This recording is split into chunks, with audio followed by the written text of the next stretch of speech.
Mula October 8, iniurong sa katapusan ng Oktubre ang paghain ng mosyon sa Vancouver City Council para sa pagpapatayo ng kauna-unahang Filipino Cultural Center sa Vancouver.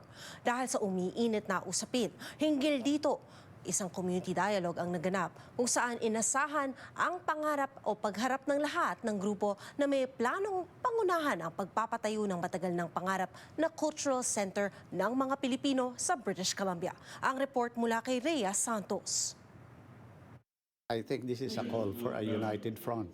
If you're relying on funding from the government, there's really a push from the government to build partnership and collaboration because there's not a lot of money coming from the government. Nagsama-sama ang ilang Filipino community members Lunes ng gabi sa Burnaby, British Columbia para sa isang community dialogue ukol sa katuparan ng tila mailap at nagiging kontrobersyal na pagpapatayo ng Filipino Cultural Center sa Metro Vancouver.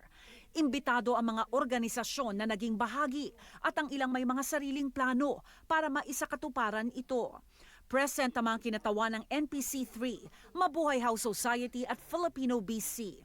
Di nakarating ang Filipino Legacy Society dahil daw sa biglaang pasabi ng pagtitipon at prior commitments. Bagong lunsad na grupo ang Filipino Legacy Society na inendorso ni Vancouver Mayor Ken Sim at suportado ni Member of Legislative Assembly Mabel Elmore na pangunahan ng pagpapatayo ng Filipino Cultural Center sa Main Street sa Vancouver. The community feels a lack of engagement, a lack of information, and really, understanding the process that went about in propping up another organization with a site that we don't know how it's been being backed in terms of why is it at this location? Why is it with this developer? Why? Unfortunately, they're not here to actually share their plan and their insights, but I'm hoping that they will do some more engagement in the future. But it is all short notice, and people showed up. People showed up from work. If you are saying that you're representing the community, which community are you representing? The community is here now.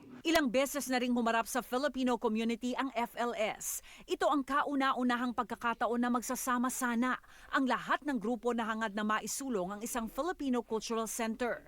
Di rin dumalo ang tanging provincial MLA na may Filipino heritage na si Elmore na matagal ng advocate sa katuparan ng Filipino Cultural Center. We are seeking provincial money who is our only main pipeline to the provincial government. It's Mabel. I am not a psychologist, but this is my observation of Mabel. She is impatient. She had built her career on commitment to the construction of a center. I think nababagalan siya sa mga iba't ibang organisasyon. And she would go for an organization that she thought could fast-track it. I think what we need to do as a community is to remember and remind ourselves that our elected officials, regardless of who they are, whether they're Filipino or not, that they are accountable to the public, that they are going to be held accountable to a higher standard of behavior and ethics. The next step is the roundtable with NK. Everybody's welcome. When it comes to Mabel Elmore, we will leave it up to the community if they wanted to invite her. Magandang hakbang nga daw ang dialogue na ito para sa pagkakaisa ng lahat ng grupo. Aminado ang Filipino BC at ang Mabuhay House Society na nagsimula na at nagpapatuloy ang pag-uusap sa pagitan ng dalawang grupo. To what objective? To know what working together looks like. We're open to it, not a collaboration, but actually a discussion. Rhea Santos, Omni News, Burnaby.